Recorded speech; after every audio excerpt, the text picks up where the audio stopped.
Hello everyone, this is Brother Manny Bautista, your friend in Christ, Sparkling in Dollar. Ito po ang inyong kaibigan kay Jesus, Brother Manny Bautista. Nasa programa po kayong ang tunay na pagbubunyag ayon sa Biblia. Yung salita ng Diyos na nakasulat sa Biblia. Panginoon Diyos, samahan mo po kami ng aming pag-aaral sa sandaling ito. Suguhin mo yung Santong Espiritu upang siyang magpatotoo sa aming kalagitnaan. Salamat po sa ngalan ni Jesus. Amen.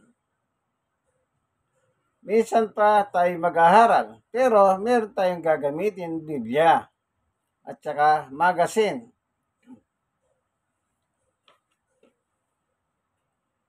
Pasugo. September 1995.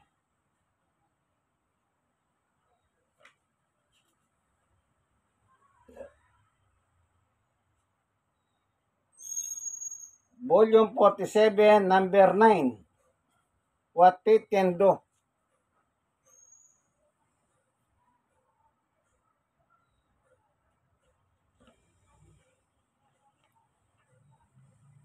Ano po?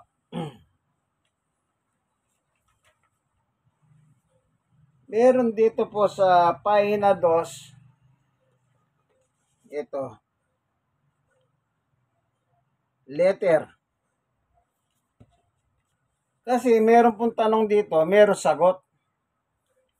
So, hindi na natin basahin yung tanong. Ang titignan natin yung sagot. Kasi yun ang pananampalataya nila eh. Kahit tanong itanong mo, siyempre, yung sasagot nila, yung pananampalataya nila. Sabi rito,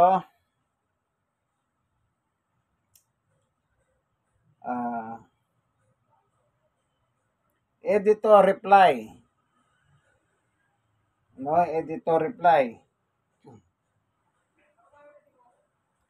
Sa kanila, basahin ko po. The Lord Jesus was created by God through the Holy Spirit. Matthew 1:18 hanggang 24. Yun po ang biblical reference niya. Tagalog, ang Panginoong Yesus ayon sa kanyang nakalagay dito, was created through the Holy Spirit. Nilikha ang Panginoong Yesus sa pamamagitan ng Espiritu. Meron bang created ang nakalagay doon? Tignan natin kung merong created. Doon sa salitang Mateo 1:18 hanggang 24. Ano po? Nangingiti po ako. Yang saksi niyo ba? Isa rin yan eh. Nilikha ang Panginoong Yesus. Magkaklase yan eh. Created daw. Basahin natin sa English at basahin natin sa Tagalog. Ano po? Meron po akong King James Version. Kunin ko po. Ito po, King James Version ito. English Tagalog. Ayan. English Tagalog Diglot.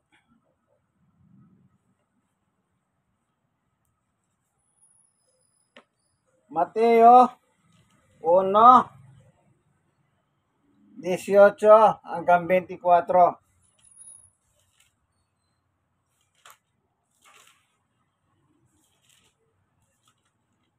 Yun po ang nakalagay sa pahina 2. Ito po yun, no? Ang binasa ko ito.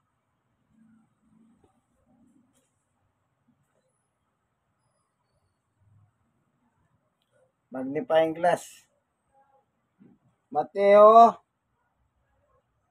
1:18. Tagalog.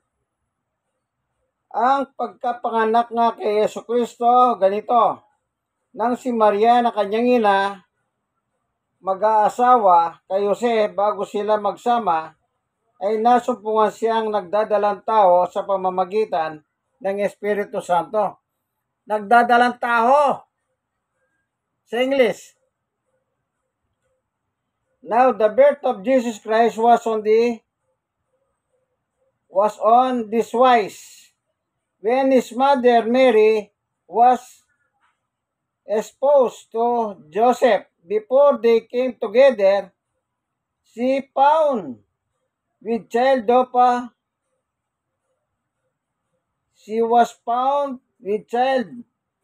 the Holy Spirit. Oh, asan ang created dyan? Found. Hindi created. Sinungaling ito eh. Itong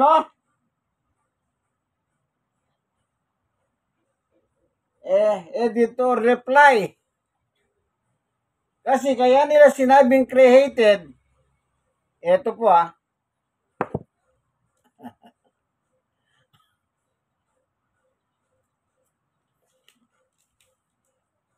Tignan po natin ang Genesis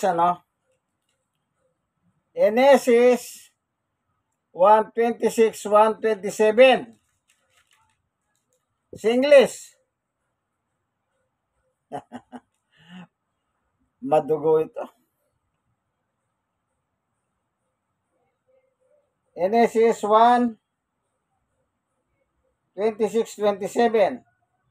And God said, let us make man our image after our likeness, and let them have dominion over the fish of the sea, and over the fowl of the air, and over the cattle, and over all the earth, and over every creeping things that creepeth upon the earth. 7:27.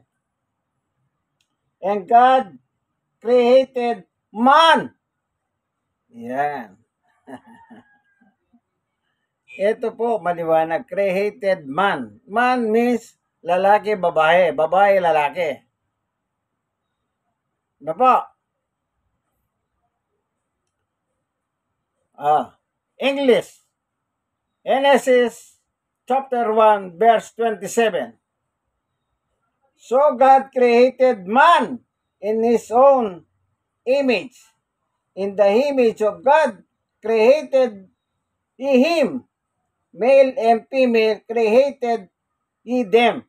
O, 3 beses yung salitang created. Yung tao po, yun ang created ng Diyos. Tayo. Pero doon sa Mateo na pinagkunan ng sinungaling na Antikristo, wala pong created na mababasa. Sa Mateo chapter 1, 18 hanggang 24.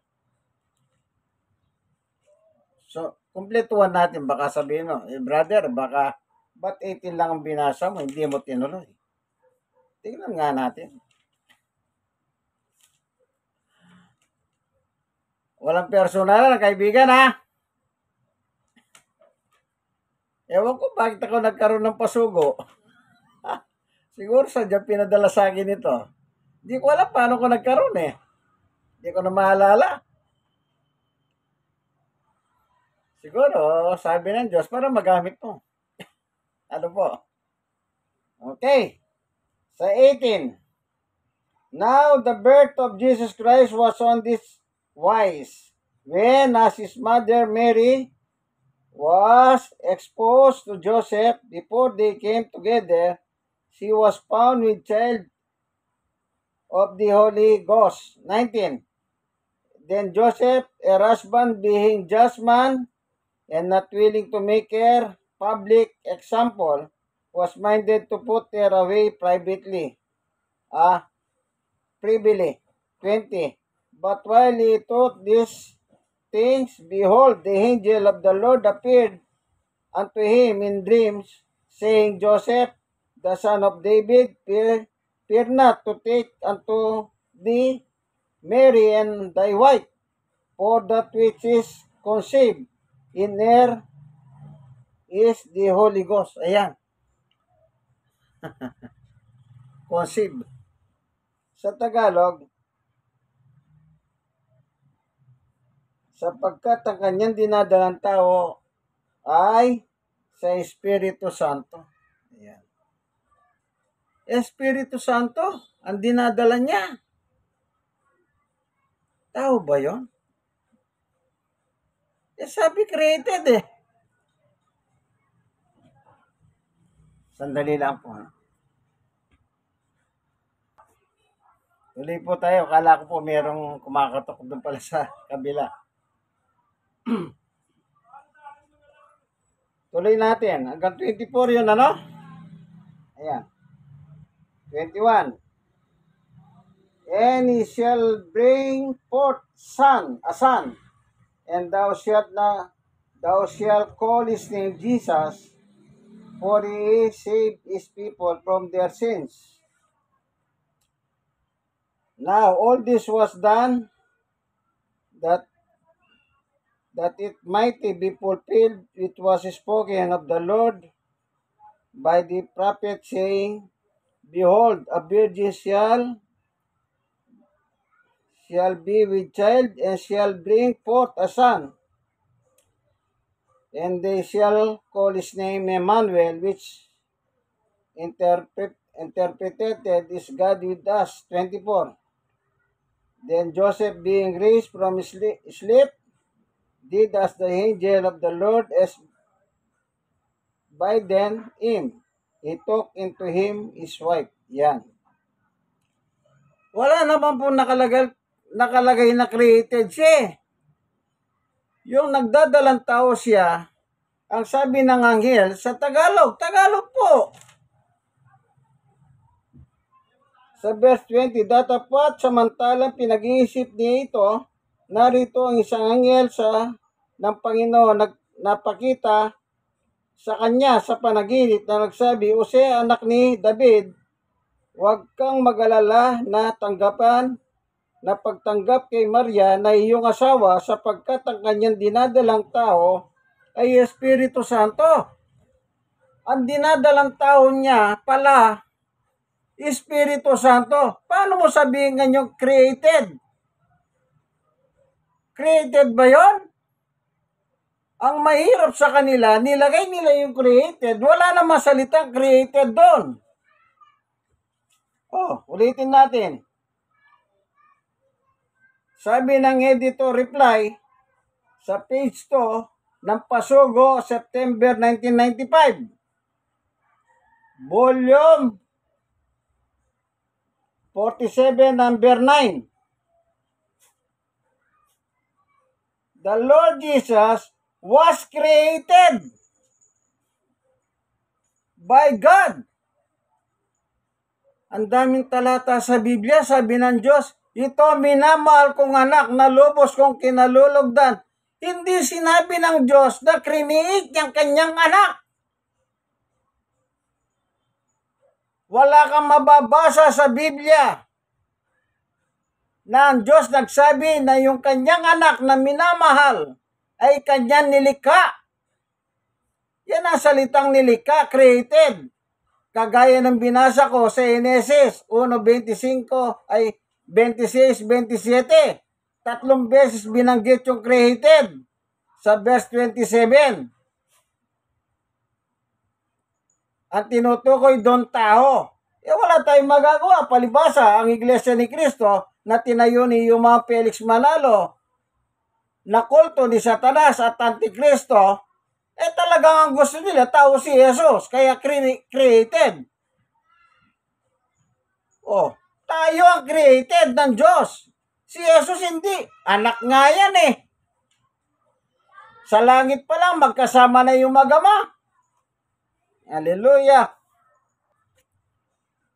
Tingnan nyo po malabnaw ang turo at aral ng Iglesia ni Cristo na tinatag ni Yumao Felix Manalo na kulto ni Satanas at Antikristo. Kaya kung nasabing Antikristo, eto po yan naman talaga ang stand nila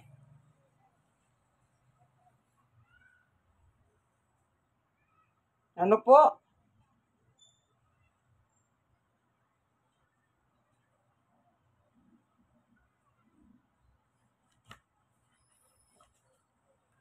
O, kita nyo po?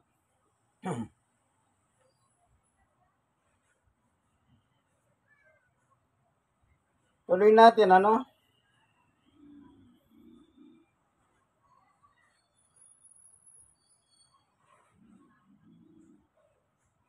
Dito pa sa itaas ko ng konti. The Bible, which is the Word of God. O, ano daw po ang Biblia, salita ng Diyos? States 4 ways of creation. The first man was created out of dust. Genesis 2:7. The first woman out of the flesh of the first man. Genesis 2:21-23. O, kita nyo po. Tao rin ang sinasabi nila. Si Eva at Adan ang tinutukoy nila. Pati ba naman si Jesus dinamay nila sa creation ng Diyos? Oh, total, meron silang English Tagalog. Di ba basa tayo ng English Tagalog? Oh. Sa 1. Wala po tayong dadagdag, wala tayong babawasan. Gusto niyo Tagalog English? Oh. 1:1. Nang pasimula, siyahang berbo at ang berbo ay sumasa Diyos at ang berbo ay Diyos. Ito rin ang pasimula, sumasa Diyos. Ang lahat, yung best rin na po, ang lahat ng mga bagay ginawa sa pamamagitan niya. At alinman sa lahat ng ginawa ay hindi ginawa kundi wala siya. Kung wala siya. Sino yung siya? Siya. 14. At nagkataon tao, ang berbo. Ito po yung siya na binabanggit po sa verse 3 ng 2 beses. Ang lahat ng mga bagay ginawa sa pamamagitan niya. Lahat ng bagay, ginawa. At alinman sa lahat ng ginawa ay hindi ginawa kung wala siya. Sino yung siya? Twice na binanggit. Nagkatawan tao, ang berbo. Oh. Tagalog. Yun nagkatawan tao. Yun yung siya. Oh. Okay? Nagkatawan tao at tumahan sa gitna natin. At nakita namin ang kanyang kalwalatian gaya ng sa bugtong na hama, na puspos ng biyaya at katotohanan. Oh. Yan po. Si Jesus po yun, ang berbo. English. Yan. Ah. Editor, reply. Mr. Editor, reply. Makinig ka. In the beginning was the Word, and the Word was with God, and the Word was God. Verse 2. The same was in the beginning with God. 3. All things were made by Him, and without Him was not anything was made. 14. And the Word was made flesh, and dwelleth among us, and we beheld His glory, the glory as of the only begotten of the Father, full of grace and truth. Oh, ah, ginawa lahat ng bagay dito sa mundo sa pamamagitan niya. Isa na tayo sa mga ginawa. Kasi sabi nila, sa itaas lang, referring sa tao. The Bible is the Word of God. Stage 4 ways of creation. The first man was created out of dust. Genesis 2:7. The first woman out of the flesh of the first man. Genesis 2:21-23. Oh. Tayo. Kasama tayo sa nilikha, ginawa ng Diyos. Si Jesus hindi. Siya nga kasama ng lilikha ng Diyos eh. Manlilika. Naglilika ang Diyos sa pamamagitan ng anak. In the beginning, sa pasimula. Dalawa'y tinutukoy, yung berbo at saka ang Diyos. At yung berbo nagkatawang tao para makita kung sino yung berbo na kasama ng Diyos. Sino yon? Si Jesus. Nagkatawang tao. Tapos sasabihin mo, nilikha. Ikaw ang nilikha. Kayo ang nilikha. Huwag niyong idamay si Jesus sa nilikha. Hindi nilikha yan. Anak yan. Bugtong na anak. Kaya nga ginamit yung 14 eh.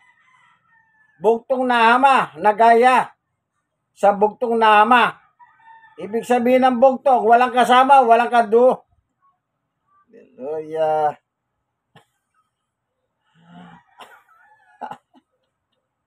Natatawa po ako sa kanila. Ano kayang utak meron ng mga ito? Ang lakas ng loob, pagsusulat pa sa mga magazine. Hindi sila nahiya. Uto-uto. Nauto ni Satanas. Sabi ni Satanas, okay kayo mga bata. Patuloy niyong gawin yan.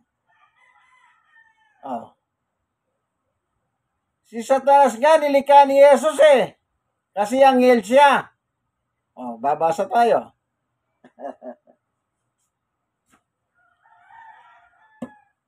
Hallelujah.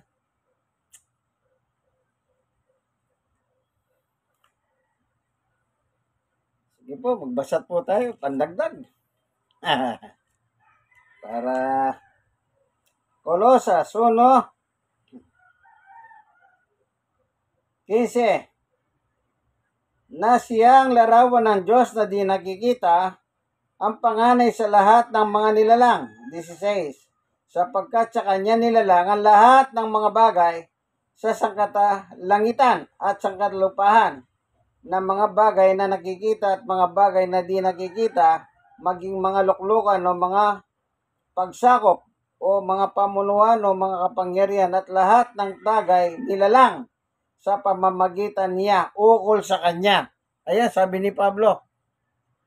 Lahat ng bagay nilalang sa pamamagitan niya. Ano po? At para sa kanya. English. 15. Who is the image of the invisible God, the firstborn of every creature? 16. For him were all things created. Ayan, created na naman. All things. Yun po ang mga created, yung mga bagay-bagay. Nandito sa buong sanlibutan. At kasama na rin po tayo dyan. Kasi nandito tayo. That are in heaven and that are in earth, visible, invisible, whether they be thrones or dominions or principalities or powers, all things were created by him and for him. Si Satanas, anghel, nasa langit yan. For him were all created that are in heaven. Saan mo gustong ilagay si Satanas? Langit, lupa. Ang sabi dito ni Pablo, lahat ng nasa langit at nasa lupa, nilikha lahat yan sa pamamagitan niya. Sino siya? Si Jesus. Pati si Satanas nilikha, ang mga hengel nilikha. Tapos, nagpapadaya kayo sa dyablo na nilikha lang. Sasabihin nyo, si Jesus nilikha. Ala naman kayo repair. Ala kayong talatang mapapakita kahit nga yung ginamit nyong Mateo 1. Wala. Mahinang klase yan. Tandaan mo, kaibigan. Pag ganyan ang layasan nyo po, total na mali ang turo eh. Unbiblical. Bakit ko nasabi ng biblical, antikristo pa? Pati si Jesus pinakikialaman nila. Si Jesus po, kasama ng Diyos na lumilikha sa pamamagitan niya. Ayun nakalagay po, binasa natin, English, Tagalog. Ang tinukoy nila doon sa kanilang magazine Pasogo, 1995, ang tao, nilikha ang tao. Ano po? Ang tao ang nilikha. Kaibigan, wag po kayong magpauto. Kasi kung magkakamali kayo sa inyong pananampalataya, yan po ang daya ni Satanas. Si Satanas itatapon po sa apoy ng impyerno. Pahayag 2010, kasama po yung mga bulahang propeta, yung nagtuturo ng bulahan, kasinungalingan. Sa Revelation 21:8 naman, yun po yung mga tao na mali ang pananampalataya, doon sila ilalagay. Magkakasama po sila ni Satanas. Mabasahin ko.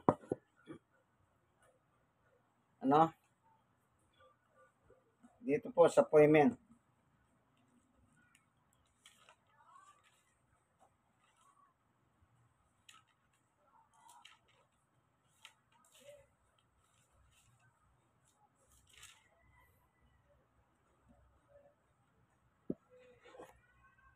Revelation of Pahayag 2010.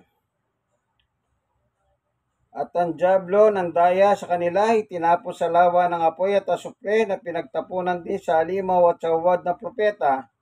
Pahihirapan sila doon araw at gabi magpakailanman. 21:8.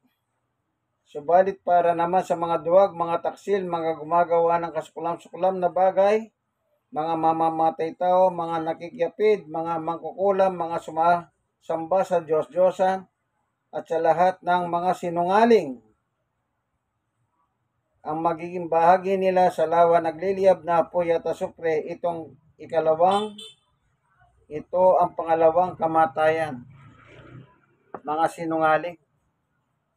Nakatala na po sa Biblia, pinasusulingan pa nila yung nakatala sa Biblia. Wala naman po nakalagay doon na created. Kasi kaya po nila pinipilit created para lilitaw si Jesus ay tao. Sabi sa Biblia ni Apostol Pablo, lahat ng tao nagkasala. Di lalabas si Jesus may kasalanan. Praktikalan lang. Ano sabi ni Pablo? Lahat ng tao nagkasala. Kung si Jesus tao, hindi may kasalanan. Wala namang kasalanan si Jesus Wala siyang laman at dugo ng tao. Hindi naman nagani mo si Jose at si Maria. Gusto nga layasan ni Jose si Maria nang nalaman niya nagdadalang tao sa Espiritu Pinigilan lang siya ng anghel ng Panginoon, napakasalan siya. Kasi yung dinadalang tao niya ay Espiritu Santo. Nabasa natin.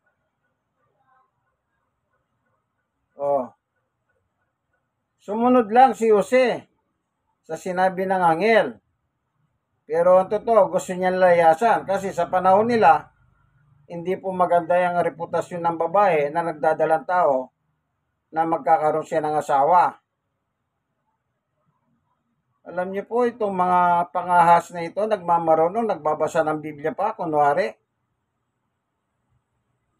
Pero niloloko naman nila ang mga tao. Kaya antikristo po yan. Kaya ko po binasa yun, kasi nga, yun ang topic natin. O binasa ko naman yung sinabi nila, wala naman nakalagay si Jesus, created siya. O, binasa po natin, mga talata, katibayan. Nilikha lahat ng bagay sa pamamagitan niya. O, sino yung niya? Si Jesus. Siya. Sino yung siya? Si Jesus. Oh, walang labis, walang kulang. Nakasulat nga po eh. Kahit kanda pilipit ako mag-English. Pinagtsatsagahan ko. Praise the Lord. Napakabuti ng Diyos. Ano po? Kaibigan. Minsan pa, i-share mo naman itong video ito sa iba. Malay mo, magliwanag po sa kanilang isip. At doon ng mga nasira, i-share nyo rin po. Malay nyo rin, magliwanag sa isip nila ito. Sapagkat ang salita ng Diyos ay liwanag.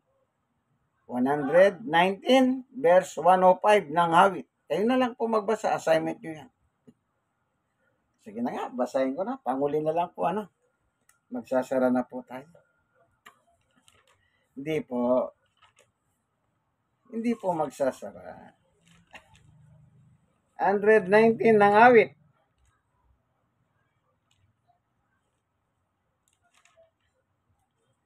₱105. Ano daw po ang salita ng Diyos? Ito. Ang salita mo ay isang tanglaw na sa akin ay patnubay.